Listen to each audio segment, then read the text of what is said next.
شرور أنفسنا ومن سيئات أعمالنا من يهده الله فلا مضل له ومن يضلل فلا هادي له وأشهد أن لا إله إلا الله وحده لا شريك له وأشهد أن محمدا عبده ورسوله أما بعد فإن خير الحديث كتاب الله وخير الهدي هدي محمد صلى الله عليه وسلم وشر الأمور محدثاتها وكل محدثة بدعة وكل بدعة ضلالة وكل ضلالة في النار. أعوذ بالله من الشيطان الرجيم. من قتل نفسا بغير نفس أو فساد في الأرض فكأنما قتل الناس جميعا ومن أحياها فكأنما أحيا الناس جميعا. محترم صدر اجلاس، اسٹیج پر تشریف فرما جماعت کے محترم اور مقتدر علماء کرام، بزرگوں، نوجوان دوستوں، عزیز بچوں اور میری پردہ نشین ماؤں اور بہنوں، اللہ رب العالمین کا شکر و احسان ہے کہ اس نے ہمیں ایک مرتبہ پھر سعادت بخشی کہ آپ کے دیار میں حاضر ہو کر کے قال اللہ قال الرسول کی صدائیں بلند کرنے کی توفیق عنایت ہوئی. اللہ رب العالمین ہمیں حق بات کہنے، آپ تمام لوگوں کو سننے سمجھنے اور ہم تمام لوگوں کو اس پر عمل کی توفیق عطا فرمائے. اس دنیا میں جتنے بھی انسان ہیں وہ سارے کے سارے قابل احترام ہیں. ان کی عزت و تکریم ہونی چاہیے.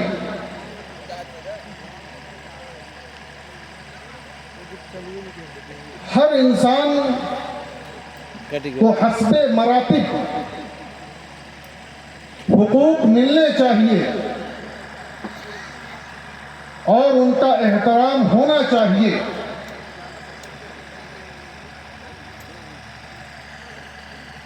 اس کانفرنس کے ذمہ داران نے مجھے جو موضوع دیا ہے وہ ہے احترام انسانیت اور اسلام. اسلام کی آمد سے قبل یہ دنیا جہالت و ضلالت میں مبتلا تھی. لوگوں کی بے حرمتی عام ہوتی جا رہی تھی. لوگ کفر و شرک میں مبتلا تھے. عورتوں کے حقوق کو فراموش کیا جا رہا تھا. غلاموں کو جوتے پیر کے دھول سے بھی زیادہ گیا اور گزرا سمجھا جاتا تھا. الغرض پوری زندگی اور پورا سماج اور پورا معاشرہ انسانیت کے ساتھ کھلواڑ میں لگا ہوا تھا کہ اللہ کے نبی صلی اللہ علیہ وسلم کی بعثت ہوتی ہے. نبی اکرم صلی اللہ علیہ وسلم مبعوث ہوئے اور اللہ کے کلمے کے ذریعے سے سارے لوگوں کو توحید کی دعوت دی اور وحدانیت کی لڑی میں سارے لوگوں کو پرو دیا. سارے لوگ ایک ہو گئے اور لوگوں کو وحدانیت کا درس دے دیا. نبی اکرم صلی اللہ علیہ وسلم نے اپنی پوری زندگی میں انسانیت نوازی کا درس دیا اور انسانیت نوازی کو اپنی زندگی میں پیش کیا اور اس کا عملی نمونہ بن کر کر کے اللہ کے نبی صلی اللہ علیہ وسلم نے رہتی دنیا تک کے لیے مثال پیش کر دی کہ انسانیت اس کو کہتے ہیں۔ اللہ کے نبی صلی اللہ علیہ وسلم نے خطبہ حجۃ الوداع کے موقع پر یوں تو آپ نے کئی خطبات دیے، لیکن آپ صلی اللہ علیہ وسلم نے ایام تشریق میں خطبہ دیا، مینا میں آپ نے خطبہ دیا اور لوگوں کو مخاطب کیا، ایھا الناس الا ان ربکم واحد وان اباکم واحد، کہ اے لوگو آگاہ رہو، بے شک تمہارا رب ایک ہے، تم سب کا باپ ایک ہے۔ لا فضل لعربی علی عجمی ولا لعجمی علی عربی ولا لأحمر علی اسود ولا لأسود علی احمر، کہ کسی گورے کو کسی کالے پر کوئی فضیلت نہیں، کسی کالے کو کسی گورے پر کوئی فضیلت نہیں، کسی عربی کو کسی عجمی پر کوئی فضیلت نہیں، کسی عجمی کو کسی عربی پر کوئی فضیلت نہیں، الا بالتقوی، مگر تقوی کی بنیاد پر۔ اگر انسان کے دل میں اللہ کا خوف ہے، اگر اس کے دل میں اللہ کا خوف بسا ہوا ہے، اللہ کا ڈر اس کے سینے میں ہے، تو وہ انسان سب سے معزز ہے، سب سے مکرم ہے۔ کوئی بھی رنگ و نسل کے اعتبار سے، زبان و بیان کے اعتبار سے، حسب و نسب کے اعتبار سے، ذات و برادری کے اعتبار سے کوئی اس کا مقام نہیں ہے، کوئی بلند نہیں ہے۔ اگر ہے تو صرف تقوی کی بنیاد پر۔ مسلمان ہے، متقی ہے، پرہیزگار ہے، اللہ سے ڈرنے والا ہے، اللہ کا خوف اس کے دلوں میں سمایا ہوا ہے، تو اس بڑے حسب و نسب والے سے، اس بڑی ذات اور برادری والے سے جو اپنے آپ کو سمجھتے ہیں کہ ہم بڑے ترم خان ہیں، ان سے وہ افضل اور بہتر ہے۔ اگر وہ بڑی برادری والا، اگر وہ بڑے حسب و نسب والا، اس کے دل میں اللہ کا خوف نہیں ہے، اللہ کا تقوی نہیں ہے، تو کمزور برادری کا آدمی اور اس برادری کا آدمی جس کو ہم بہت گھٹیا تصور کرتے ہیں، وہ سب سے معزز اور سب سے مکرم ہے۔ اللہ کے نبی صلی اللہ علیہ وسلم نے ان سارے حدود و قیود کو توڑ دیا۔ کوئی برادری نہیں، کوئی حسب، کوئی نسب نہیں، انسانیت کے بنیاد پر، انسانیت کے ناطے سارے لوگ برابر ہیں، سارے لوگ آدم کی اولاد ہیں، اور اگر کسی کو کسی پر کوئی فضیلت ہے تو اللہ کے نبی صلی اللہ علیہ وسلم نے فرما دیا الا بالتقوی۔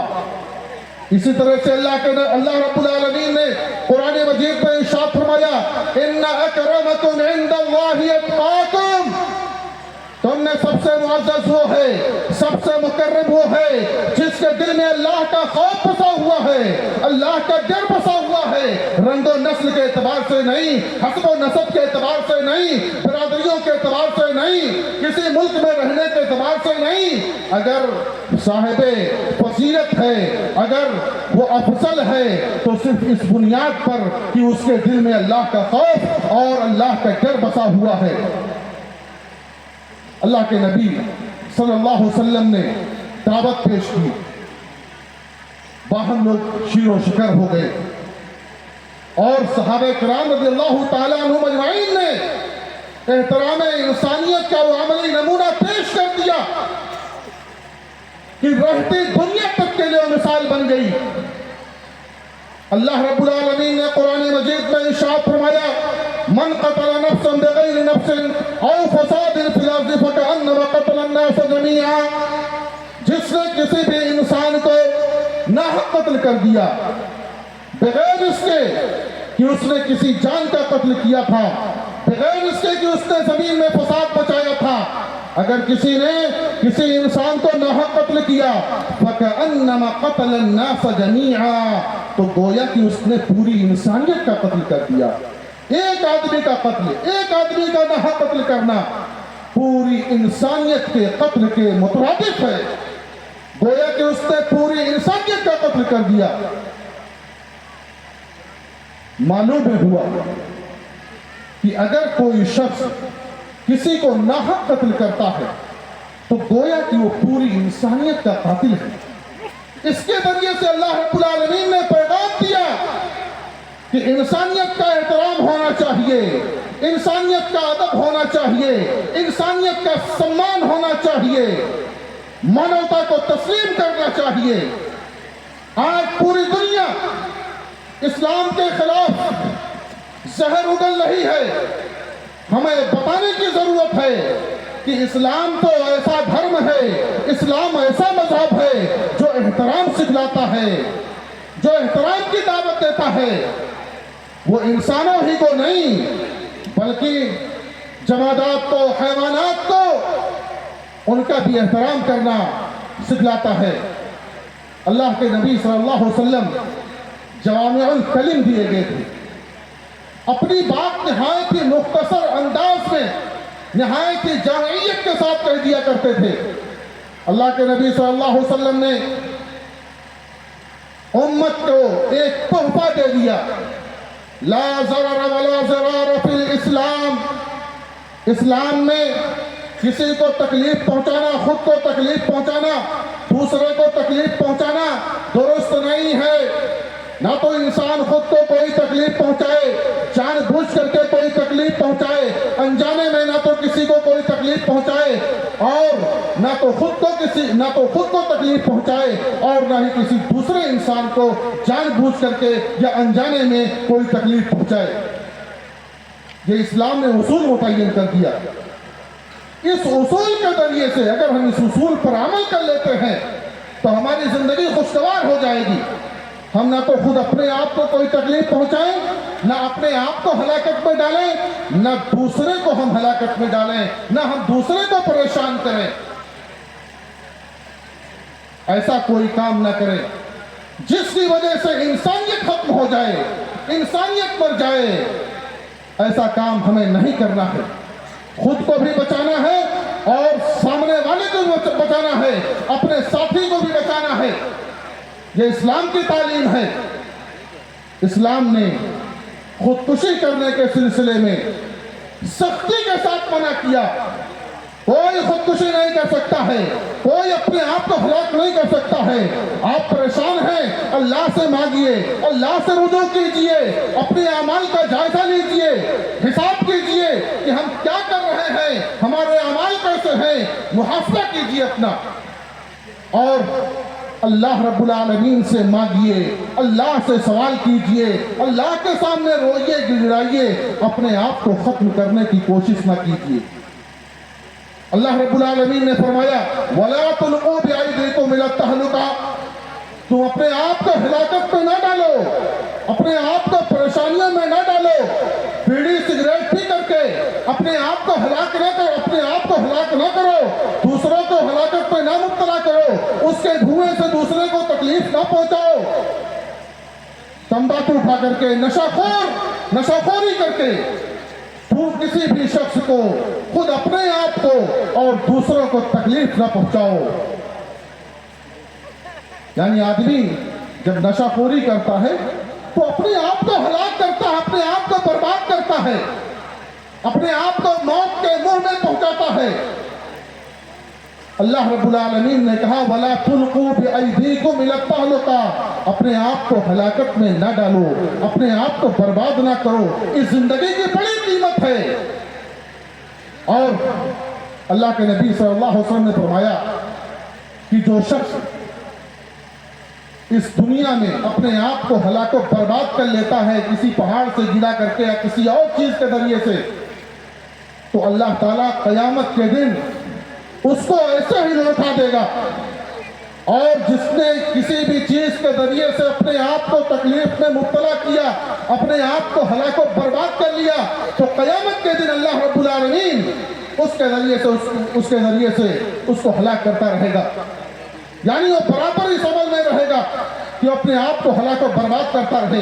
यानी अल्लाह के नबी सल्लल्लाहु अलैहि वसल्लम ने एहतराम इंसानियत का दर्स दिया कि खुद भी अपने आप को हलाकत से बचाओ, दूसरों को भी हलाकत से बचाओ। और अल्लाह के नबी सल्लल्लाहु अलैहि वसल्लम ने खाली मुसलमानों के लिए नहीं कहा कि मुसलमानों का अदब और एहतराम होना चाहिए, उनका सम्मान होना चाहिए, नहीं, पूरी इंसानियत का सम्मान होना चाहिए, पूरी इंसानियत का एहतराम होना चाहिए। अल्लाह के नबी सल्लल्लाहु अलैहि वसल्लम की तालीम ये है, यहाँ तक कि अगर हमारे साथ कोई रहता है, कोई जिम्मी रहता है, कोई मुआहिद रहता है, तो उसके सिलसिले में अल्लाह के नबी सल्लल्लाहु अलैहि वसल्लम ने फरमाया कि अगर किसी ने उसको कत्ल कर दिया, अगर किसी ने किसी जिम्मी को कत्ल कर दिया, तो ऐसी सूरत में वो जन्नत की बू नहीं पाएगा। अल्लाह के नबी सल्लल्लाहु अलैहि वसल्लम की हदीस के अल्फाज हैं, मन क़तला मुआहदन लम यरिह रायहतल जन्नह व इन रीहहा तूजदु मिन मसीरति 40 आमन, कि जिसने किसी जिम्मी को कत्ल किया वो जन्नत की बू तक नहीं पाएगा, अगरचे जन्नत की बू 40 साल की मसाफत की दूरी से मिल जाएगी, वो महसूस कर लेगा। लेकिन ऐसे आदमी को जन्नत की बू नहीं मिलेगी। जन्नत पे जाना तो दूर की बात है, उसको जन्नत की बू नहीं मिलेगी जो किसी जिम्मी को कत्ल कर देगा, नाहक उसका कत्ल कर देगा। और आगे चलिए, अल्लाह के नबी सल्लल्लाहु अलैहि वसल्लम ने जिम्मी के कत्ल के सिलसिले में उसको मना किया, इंसानियत को मना किया, मुसलमानों को मना किया कि किसी का नाहक कत्ल न किया जाए। आप सल्लल्लाहु अलैहि वसल्लम सहाबा के साथ हैं, बैठे हुए हैं, किसी मजलिस में हैं, आपके सामने एक यहूदी के जनाजे का गुजर हुआ। आप सल्लल्लाहु अलैहि वसल्लम खड़े हो गए, सहाबा रज़ियल्लाहु ताला अन्हुम अजमईन भी खड़े हुए, लेकिन सहाबा ने कहा कि अल्लाह के नबी सल्लल्लाहु अलैहि वसल्लम ये तो यहूदी का जनाजा है, ये जनाजा यहूदी का है, आप क्यों खड़े हो गए? यहूदी मुसलमानों का सबसे बड़ा दुश्मन, कुरान ने कहा है कि यहूद सबसे बड़े दुश्मन है मुसलमानों के, इस्लाम के।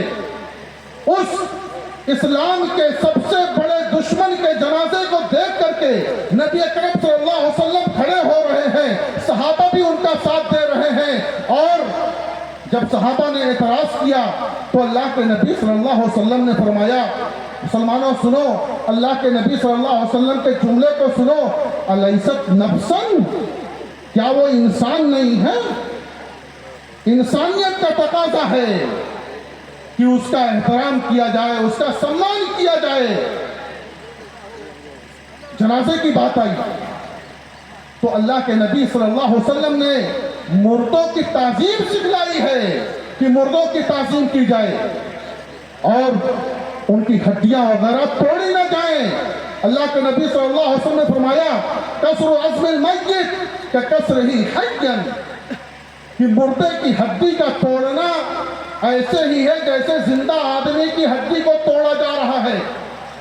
एहतराम का तकाजा है, मुर्दे के एहतराम का तकाजा है कि उसकी हड्डियों को तोड़ा ना जाए, उसको तकलीफ न पहुंचाई जाए। जो इंसान इस दुनिया से खत्म हो चुका है, इस दुनिया से जा चुका है, उसको बुरा भला न कहा जाए, उसको गालियां न दी जाए, उसको किसी और तरीके से मतौन न किया जाए। अल्लाह के नबी सल्लल्लाहु अलैहि वसल्लम ने फरमाया, ला तसुब्बुल अमवात, तुम मुर्दों को बुरा भला न कहो, मुर्दों को गालियां न दो, मुर्दों के सिलसिले में तानो तशरीह न करो। क्यों? वजह क्या है? क्यों नबी अकरम सल्लल्लाहु अलैहि वसल्लम ने मना किया? वजह अल्लाह के नबी सल्लल्लाहु अलैहि वसल्लम ने खुद बतला दी, फतुज़ुल अहया, आप अगर मुर्दों को बुरा भला कहोगे, मुर्दों के सिलसिले में अपनी ज़बान ताब को दराज करोगे, तो जो जिंदा उनके वर्षा हैं, अगर किसी के बाप को बुरा भला कहा जाएगा तो जाहिर सी बात है उसके बेटों को तकलीफ होगी। अगर किसी की माँ के बारे में कहा जाएगा तो औलाद को तकलीफ होगी। अगर किसी के घर के किसी भी फर्द को कहा जाएगा, उसको बुरा भला कहा जाएगा, तो घर के तमाम अफराद को तकलीफ होगी। अल्लाह के नबी सल्लल्लाहु अलैहि वसल्लम ने मना कर दिया, मुर्दों की ताजीम सिखलाई कि ला तसुब्बुल अमवात, मुर्दों को बुरा भला ना कहो, क्योंकि अगर तुम मुर्दों को बुरा भला कहोगे तो उसकी वजह से जिंदों को तकलीफ होगी। अल्लाह के नबी सल्लल्लाहु अलैहि वसल्लम ने एहतराम का तरीका सिखला दिया। अल्लाह के नबी सल्लल्लाहु अलैहि वसल्लम ने जंगों में इस्लाम की आमद से कब्ल जो जंगें होती थी, नस्लन बाटा नस्लें, एक नस्ल के बाद दूसरी नस्ल, तीसरी नस्ल, चौथी नस्ल हलाको बर्बाद होती रहती थी। और कितने लोग मारे जाते थे, कितने लोगों के चेहरों का मुसला किया जाता था, कितने लोगों की लाशों को बिगाड़ा जाता था, कुछ नहीं कहा जा सकता है। लेकिन अल्लाह के नबी सल्लल्लाहु अलैहि वसल्लम ने जंगों के मौके पर, चाहे वो कैद होकर के आए हों, चाहे वो कत्ल किए गए हों, कैदियों के साथ अच्छा सुलूक, अच्छा बर्ताव किया। और जो कत्ल किए गए, मार दिए गए, हालांकि मुसलमानों में जो शहीद किए जाते थे या जो कैदी बनाए जाते थे, ये कुफार उनको तरह तरह की अजियतें देते, कैद में उनको रखते और तरह तरह की अजियतों से दो चार करते। और अगर मर जाते तो उनके आज़ा को काट काट करके अपने गलों का हार बनाते और फखरिया अंदाज में ढूंढते थे कि हमने तो बड़ा तीर मार लिया, हमने फला को कत्ल कर दिया, फला को हमने हलाक कर दिया। अल्लाह के नबी सल्लल्लाहु अलैहि वसल्लम ने असीराने बद्र, जो बद्र में कैदी बना करके आए थे, उनके सिलसिले में अल्लाह के नबी सल्लल्लाहु अलैहि वसल्लम ने उनको फिदिये में माफ कर दिया, फिदिया लेकर के माफ कर दिया। और अगर किसी के पास फिदिया नहीं था तो पढ़ा लिखा आदमी था, तो इस बात पर राजी हो गए कि मुसलमानों के बच्चों को तालीम दे दे, मुसलमानों के बच्चों को पढ़ा दे, और अगर वो पढ़ाता है तो उसको उसके फिदिये के तौर पर छोड़ दिया जाएगा, उसका जुर्माना यही होगा। ये तालीमी बेदारी कॉन्फ्रेंस है, हमें और आपको हसास हो जाना चाहिए तालीम के हवाले से। मैं कह रहा था कि अल्लाह के नबी सल्लल्लाहु अलैहि वसल्लम ने बद्र के कैदियों के हवाले से, उनका खुद भूखे रहते, खुद रात में सोने को बिस्तर नहीं होता, परेशानी के आलम में होते, कपड़े नहीं होते, लेकिन आपने उनका इंतजाम कराया, सहाबा ने उनका इंतजाम किया। यहां तक कि बात कैदियों के सिलसिले में आता है कि उनको कपड़े भी पहनाए गए। ये एहतराम इंसानियत की आला तरीन मिसाल थी। और वहीं कुफार ने मुसलमानों के शहदा के साथ क्या सलूक किया, उनके कैदियों के साथ क्या सलूक किया, इंतहाई नारवा तरीके से, इंतहाई दर्द, इंतहाई बेदर्दी के साथ उनको उनके साथ मामला किया। मुसलमान भी कर सकते थे, कोई रुकावट नहीं थी, लेकिन एहतराम इंसानियत का तकाजा था। अल्लाह के नबी सल्लल्लाहु अलैहि वसल्लम ने नहीं, मुसला करने से मना कर दिया, चेहरों को बिगाड़ने से मना कर दिया, तौहीन करने से मना कर दिया। ये होती है एहतराम इंसानियत। मैं सिर्फ एक मिसाल आपके सामने पेश करूंगा। हुमामा बिन साल रज़ियल्लाहु ताला अन्हु यमामा के गवर्नर थे। अल्लाह के नबी सल्लल्लाहु अलैहि वसल्लम से बेइंतहा बुग़्ज़ रखते, मुसलमानों से बेइंतहा बुग़्ज़ रखते। मदीना सबसे बुरा शहर उनकी निगाहों में था। गिरफ्तार कर लिए जाते हैं, मुसलमान उनको गिरफ्तार करके ले आते हैं। अल्लाह के नबी सल्लल्लाहु अलैहि वसल्लम की मस्जिद में उनको कैद किया जाता है, बांध दिया जाता है। अल्लाह के नबी सल्लल्लाहु अलैहि वसल्लम जब उनसे उनका हाल दरियाफ्त करते हैं, निहायत तुलसी के साथ जवाब देते हैं, आपसे सही तौर से बात नहीं करते हैं। 3 दिन उनको रखा गया। आप सल्लल्लाहु अलैहि वसल्लम ने कहा, 3 दिन के बाद कहा कि इनको छोड़ दो, आजाद कर दो, जाएं। 3 दिन उसी मस्जिद में रहे। अल्लाह के नबी सल्लल्लाहु अलैहि वसल्लम उसी मस्जिद में नमाजें पढ़ रहे हैं, उसी मस्जिद में सहाबा किराम रज़ियल्लाहु ताला अन्हुम अजमईन को दर्स दे रहे हैं, उसी मस्जिद के अंदर आपकी मजलिसें लग रही हैं। लेकिन इतना बुग़्ज़ था कि अभी तक सुमामा ने अल्लाह के नबी सल्लल्लाहु अलैहि वसल्लम को देखा नहीं। इतनी नफरत। अल्लाह के नबी सल्लल्लाहु अलैहि वसल्लम ने जब आज़ादी का परवाना अता किया तो हुमामा रज़ियल्लाहु ताला अन्हु ने कहा कि एक मर्तबा लाओ, अपने मुहसिन का चेहरा तो देख ले। محسن کا چہرہ دیکھتے ہیں, اللہ کے نبی صلی اللہ علیہ وسلم کا چہرہ دیکھتے ہیں, دل کی کایا پلٹ جاتی ہے, آپ کے دل میں ایمان جگمگا اٹھتا ہے, ایمان کی روشنی سے آپ کا دل معمور ہو جاتا ہے. بھاگے ہوئے جاتے ہیں ایک باغ میں, وہاں سے غسل کر کے آتے ہیں اور اللہ کے رسول صلی اللہ علیہ وسلم کے سامنے کلمہ پڑھ کر کے مسلمان ہو جاتے ہیں, دائرہ اسلام میں داخل ہو جاتے ہیں. اللہ کے نبی صلی اللہ علیہ وسلم کے سامنے جذباتی ہو کر کے کہتے ہیں کہ اللہ کے نبی صلی اللہ علیہ وسلم, میں عمرہ کے ارادے سے نکلا تھا لیکن میرے بھائی ادھر مجھے گرفتار کر لائے اور میں چاہتا ہوں کہ میں اپنے عمرے کی تکمیل کر لوں, اگر آپ کی اجازت ہو تو میں جا کر کے اپنے عمرے کی تکمیل کروں. اللہ کے نبی صلی اللہ علیہ وسلم نے انہیں اجازت دی کہ جاؤ تم اپنے عمرے کو مکمل کرو. مکہ پہنچتے ہیں, جذبات سے مغلوب ہو کر کے مکہ کے اندر اعلان کرتے ہیں, یہ قریش کے لوگوں, اے مکہ کے لوگوں, ابھی تک یمامہ سے تمہارے پاس بہت ساری غذائی اجناس آئی تو آئی, بہت سارے غلے آئے, یمامہ ہی پر سارا انحصار تھا مکہ کا.